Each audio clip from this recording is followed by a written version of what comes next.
할렐루야, 우리 인생에서 가장 중요한 것은 예수님을 만나는 일입니다. 오늘 이 시간 말씀 가운데 예수님을 만나시기를 축복합니다. 오늘 말씀은 열왕기상 18장 30절에서 31절까지 말씀입니다. 엘리야가 모든 백성을 향하여 이르되 내게로 가까이 오라. 백성이 다 그에게 가까이 가매 그가 무너진 여호와의 제단을 수축하되 야곱의 아들들의 지파의 수요를 따라 엘리야가 돌 12개를 취하니 이 야곱은 옛적에 여호와의 말씀이 임하여 이르시기를 내 이름을 이스라엘이라 하리라 하신 자더라. 아멘. 사랑하는 방송 가족 여러분, 인생에서 가장 어려운 일이 무엇입니까? 인생에서 가장 어려운 일 가운데 하나는 바로 용서입니다. 왜냐하면 용서는 단순히 말 한마디로 끝나는 일이 아니기 때문입니다. 용서는 내 마음 깊은 곳의 상처를 건드리는 일이고 내 자존심이 깨지는 일이고 내 고통을 다시 마주하는 일이기 때문입니다. 예를 들어서 누군가의 악의적인 방해로 직장에서 쫓겨났다고 해봅시다. 정직하게 일했는데 누군가 거짓말하고 모함해서 내 자리를 빼앗아 간다면 여러분 그 사람을 쉽게 용서할 수 있겠습니까? 또 누군가의 무책임한 행동 때문에 내 사랑하는 가족이 피해를 입는다면 어떻게 하겠습니까? 말로 표현할 수 없는 큰 손해를 입히고 돌이킬 수 없는 상처를 당했다면 어떻게 그 사람을 향해 괜찮습니다, 용서합니다 이렇게 쉽게 말할 수 있을까요? 그래서 용서는 세상에서 가장 어려운 것입니다. 인간은 웬만한 것은 참아도 깊은 상처는 잘 못 넘깁니다. 가까운 사이일수록 더 어렵습니다. 남이 준 상처보다 가족이 준 상처가 더 아프고 멀리 있는 사람의 배신보다 가까운 사람의 배신이 훨씬 더 무섭습니다. 결국 인간은 누구나 용서 앞에서 무너집니다. 용서해야 하는 것은 알지만 용서가 옳다는 것도 알지만 그런데 할 수 없는 것이죠. 바로 이것이 죄인인 인간의 공통된 현실입니다. 오늘 본문도 바로 그 지점을 정확하게 보여줍니다. 갈멜산에는 온 이스라엘 백성이 모였습니다. 엘리야가 제안했죠. 누가 참 하나님인지를 보자. 불러 응답하는 신이 참신이다. 그리고 바알 선지자 450명이 먼저 제사를 드렸습니다. 그러나 아침부터 시작된 기도가 정오가 되어도 저녁이 되어도 아무런 일이 일어나지 않습니다. 왜일까요? 바알은 신이 아니기 때문입니다. 아무리 외쳐도 듣지 못하고 아무리 자해해도 반응하지 못하고 아무리 몸부림쳐도 불을 내릴 수 없기 때문입니다. 그런데 중요한 것은 그 광경을 이스라엘 백성들이 다 보고 있었다는 것입니다. 그들은 단순한 구경꾼이 아니었습니다. 사실상 마음으로는 이미 바알 편의 선자들이었습니다. 하나님을 버리고 바알에게 기대어 살고 있던 자들이었기 때문입니다. 그런 백성 앞에 이제 엘리야가 나섭니다. 그런데 엘리야의 첫 마디가 굉장히 놀랍습니다. 엘리야는 이렇게 말합니다. 내게로 가까이 오라. 여러분, 이 말이 굉장히 중요합니다.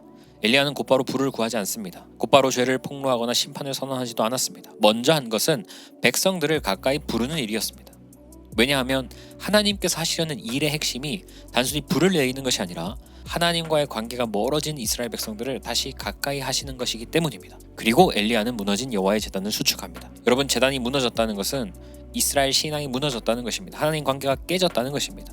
예배가 무너졌고 정체성이 사라졌고 거룩함이 무너졌다는 뜻입니다. 이스라엘은 여호와의 백성이었는데 여호와의 제단을 버렸습니다. 그리고 바알의 제단을 가까이 했습니다.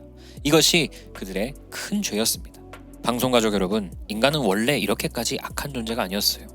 하나님께서 사람을 창조하셨을 때 하나님의 형상대로 선하게 하나님과 교제하도록 지으셨습니다. 그러나 인간은 타락했습니다. 하나님을 가까이 하기보다 하나님 없이 스스로 높아지는 길을 선택했습니다. 하나님 말씀에 순종하는 길보다 자기 판단을 따르는 길을 택했습니다.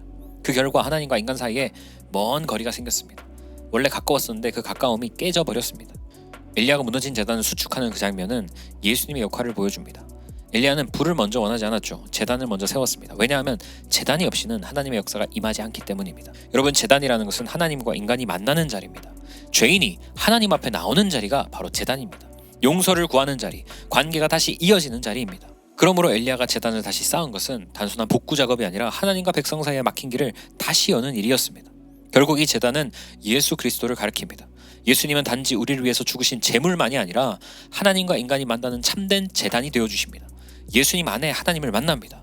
예수님 안에서 죄사함을 받습니다. 예수님 안에서 멀어진 관계가 회복됩니다. 예수님은 멀어진 자를 가까이 하게 하시는 분입니다. 그래서 엘리야의 가까이 오라는 그 외침은 장차 예수님께서 죄인들에게 하실 초청의 예표가 됩니다. 그래서 예수님이 이렇게 말씀하시죠. 수고하고 무거운 짐진 자들아 다 내게로 오라. 가까이 오라는 겁니다. 예수님은 가까이 오라고 부르시는 제단이십니다. 무너진 관계를 회복하려면 완전한 제단이 필요합니다. 죄인은 다른 죄인을 완전히 살릴 수 없습니다. 빚진 자가 다른 빚진 자의 빚을 갚을 수 없습니다. 그러므로 완전한 제단은 죄가 없는 분, 하나님께 완전히 받으실 만한 분이어야 합니다. 오직 예수님만 그렇습니다. 예수님은 하나님의 아들이십니다. 하늘에서 오신 분입니다. 거룩하신 분이십니다. 죄가 없으신 분이십니다. 그래서 예수님만 하나님과 인간 사이의 완전한 다리가 되실 수 있습니다. 여러분, 예수님은 단순히 좋은 선생님이 아닙니다. 도덕적 위인이 아닙니다. 예수님은 하나님과 동등하신 분이며 인류의 죄를 감당하실 수 있는 유일한 분인 줄 믿습니다. 그래서 성경은 예수님을 제물로만 말하지 않고 성전과 제단으로도 말합니다. 예수님은 내 몸이 성전이라고 말씀하셨죠. 왜냐하면 하나님과 만나는 참된 장소가 이제 건물이 아니라 예수님 자신이기 때문입니다. 에덴에서는 하나님과 인간이 가까웠습니다. 에덴 자체가 하나님과의 만남의 자리였기 때문입니다. 그러나 죄가 들어온 이후에는 가까이 만날 수 있는 자리가 제한되었죠. 그래서 성전이 필요했던 것이고 제단이 필요했던 것이고 피가 필요했습니다. 그리고 모든 그 그림이 결국 예수 그리스도 안에서 완성되었습니다. 그러므로 완전한 용서는 반드시 가까이 하게 하는 용서입니다. 말로는 용서한다 했지만 평생 얼굴 안 보고 다시는 가까이 하지 않고 끝까지 벽을 치는 것은 완전한 회복이라고 말하기 어렵잖아요. 물론 인간은 한계가 있어서 모든 관계를 똑같이 회복할 수는 없습니다. 그러나 예수님의 용서는 분명합니다. 예수님은 우리를 용서하시고 동시에 하나님께 가까이 오게 하셨습니다. 여러분, 갈멜산에 불이 임했습니다. 그 불은 제단이 세워진 이후에 임했어요. 이 순서를 놓치시면 안 됩니다. 제단이 먼저고요, 용서의 길이 먼저입니다. 그리고 그 위에 하나님의 응답이 임합니다.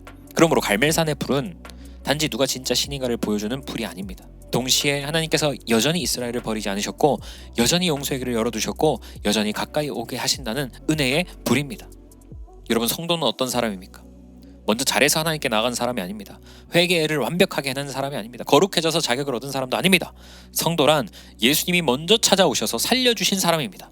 예수님이 먼저 용서의 제단이 되어주셨기 때문에 이제야 하나님께 나가게 된 사람들입니다. 그러므로 성도의 출발점은 늘 내가 아니라 예수님이 먼저 하셨다입니다. 예수님은 지금도 우리의 삶에 무너진 것들을 수축하십니다. 건강이 무너졌습니까? 마음이 무너졌습니까? 가정이 무너졌습니까? 관계가 무너졌습니까? 신앙이 무너졌습니까? 기도가 무너지고 예배가 무너졌습니까? 하나님과의 친밀함이 식었습니까? 그런데 예수님은 정죄만 하러 오지 않았습니다.